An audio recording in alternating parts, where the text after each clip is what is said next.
I've had the opportunity to use the new Canon C80 for the past couple of weeks, so in today's video, I'm going to talk a little bit about my experiences using this new cinema camera. Now, I owned the C70 for a few years and it was by far my favorite video camera and just my favorite overall image in terms of video from any digital camera that I've used. And although I'm not really a pro videographer by any means, I do shoot a lot of video and I used the C70 extensively. So I was really excited when Canon announced the C70. So yeah, the C70 had an amazing image, but what about the image from the Canon C80? Well, if you thought the C70 was a bit soft, that was a complaint that I heard a lot. The C80 definitely won't disappoint.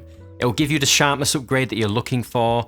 The 4K and especially the 6K RAW images are very sharp and detailed. And I think we've got this bump in sharpness without having that overly digital look that you might typically see from mirrorless cameras when it comes to video. The other obvious upgrade is the full frame sensor.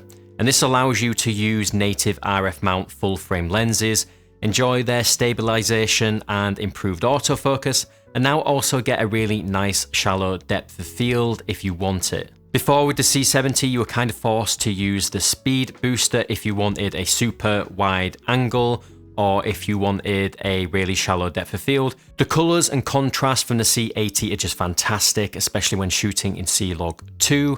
Skin tones are great, and I think that there are some definite improvements here over, say, the R5 Mark II, which shares C-Log 2 with the C80, but I think the C80 has less of that magenta tint that I see from some of the mirrorless cameras and more of a natural look when it comes to skin tones.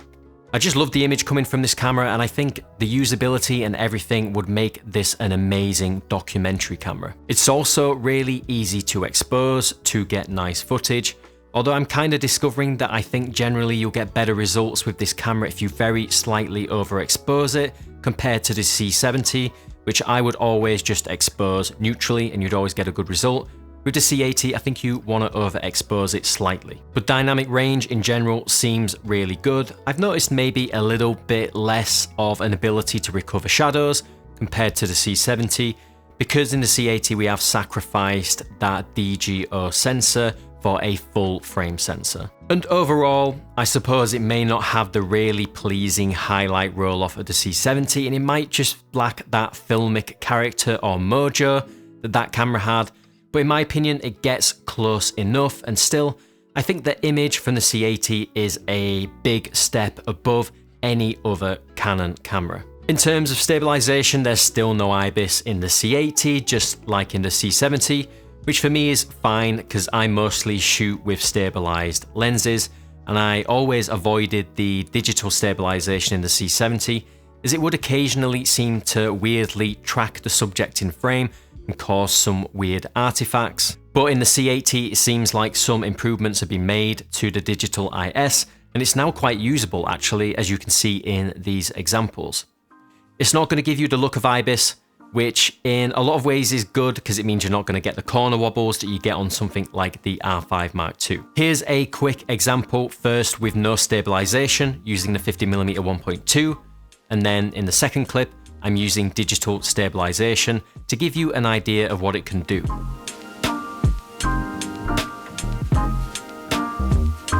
And I've actually been using the C80 a lot on this new slider from iFootage, the Shark Slider Nano II, that they were kind enough to send over to me. And it's just been an amazing product for me, especially for in-studio videography, for B-roll and things like that, because you can set up to 8 points of smooth, steady stabilization, and you can just power it with a single MPF battery or via USB-C power delivery.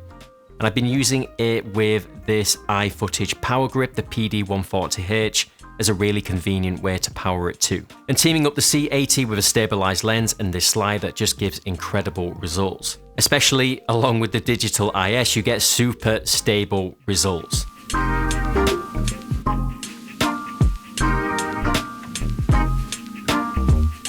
The menu system is super easy to use and it has a lot of preset modes for things like time lapses, stop motion and panoramas. iFootage have also collaborated with DJI to offer seamless integration with your DJI gimbal. So there's a link in the description if you want to learn a bit more about the new iFootage Shark Slider Nano II. Now, a big upgrade for sure on paper is that we now have a triple base ISO in the C80.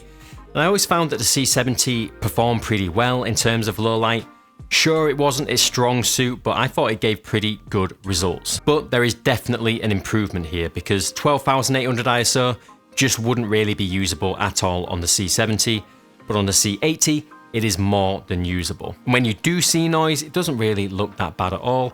I think you get really clean shadows at higher ISOs on the C80. But is it better than something like the Canon R5 II? Well, we'll compare them a little bit later in the video. I'm just going to take a quick second to let you know that this video is sponsored by Squarespace. As a photographer or videographer, having a great website to showcase your work to potential clients is a must.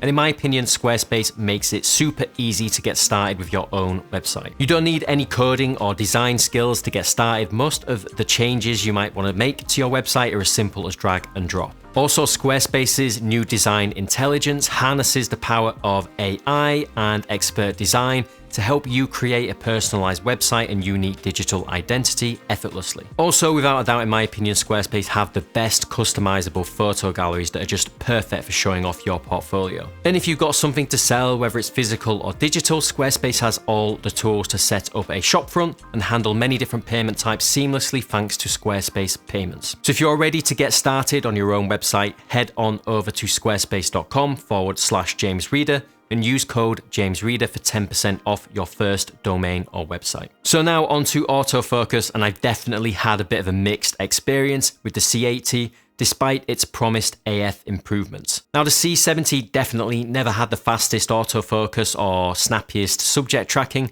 but I always found it to be very steady and reliable. And at first, with the C80, I had a pretty unenjoyable experience, all down to the autofocus. I would find that it would pulse on and off a subject, and it ruined certain shots on this trip for me, and these were shots that I couldn't just go out and reshoot. The camera would seem to detect the eye of a subject fine on the back of the LCD, but it would just be pulsing in and out of focus. But after messing with the settings, I turned off IAF, and that seemed to make it a whole lot better afterwards, and the issue mostly disappeared. So hopefully that's sorted in the future, or maybe I just need to dive into the menus and figure out some settings. But once that was sorted, I found the autofocus to be pretty fast and pretty reliable.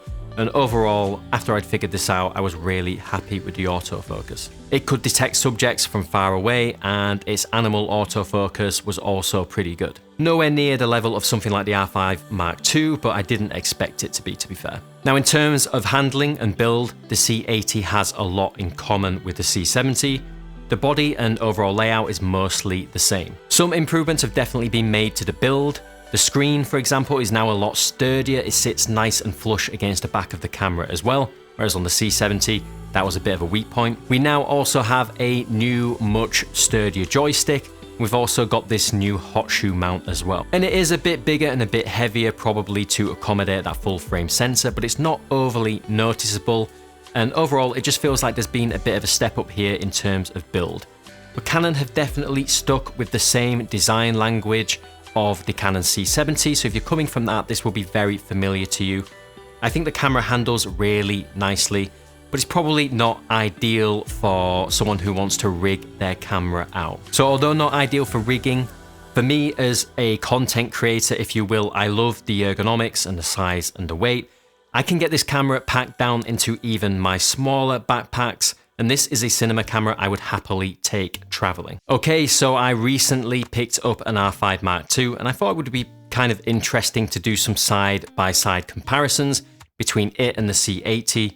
I'm going to share these video files too, so you can download them and check them out for yourself. But we'll start with comparing the standard 4K image. So the C80 is obviously downsampled 6K compared to the R5 II's 8K downsampled 4K. Side by side, they both look great, but the C80 just has a more nicer, natural look to the footage, in my opinion.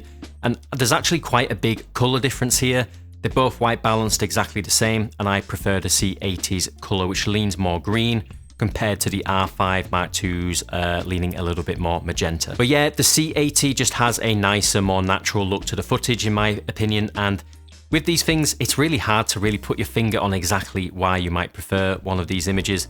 But personally, I think, yeah, the skin tones are nicer on the C80 for sure. But if we zoom in, I think the R5 II is definitely the sharper looking camera in 4K 25, but the C80 gets close, in my opinion, close enough while still maintaining a more organic look, which I would prefer out of a video camera. Now here's a look at the C80's 6K RAW against the R5 II's 8K RAW.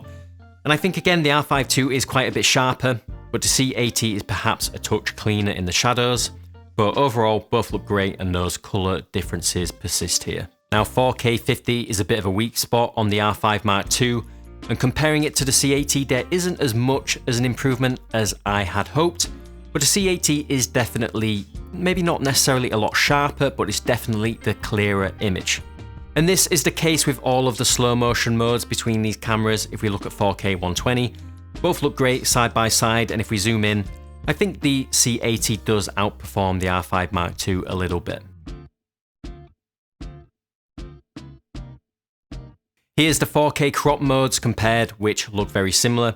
The C80 has an excellent 4K crop mode that even offers raw recording. And the R5 Mark II's is excellent as well, it's super sharp and they look extremely comparable here. Despite some complaints, I think the R5 Mark II performs pretty well in low light, but when we compare the results here at both of their second base ISOs, so that's 3200 on the C80 and 4000 on the R5 II, the results are pretty similar with just slightly less noise and more clarity on the C80 in my opinion. At 12,800, the difference is much clearer. The C80 is holding on to detail a whole lot better, whilst also having quite a bit less noise than the R5 Mark II. So it's nice to see the improvements in low light here. So final thoughts, it is really early days for me with this camera, but I'm really happy with the C80 so far. I think that it's a pretty great follow-up to the C70 for anybody that's looking to go full frame. I think you get a bit sharper of an image over the C70, but you still get a more organic image compared to most mirrorless cameras. You get great dynamic range, and now we have very solid low light performance too. The autofocus is good, but I think it could use some tweaks. But since it's early days, I'm sure we will see some improvements, just like we did with the C70 over time. That being said, the C70 is still a dynamic range powerhouse with that DGO sensor, and it definitely has a look to the footage that is hard to beat. If you've got a C70, let me know in the comments, what do you think of the C80?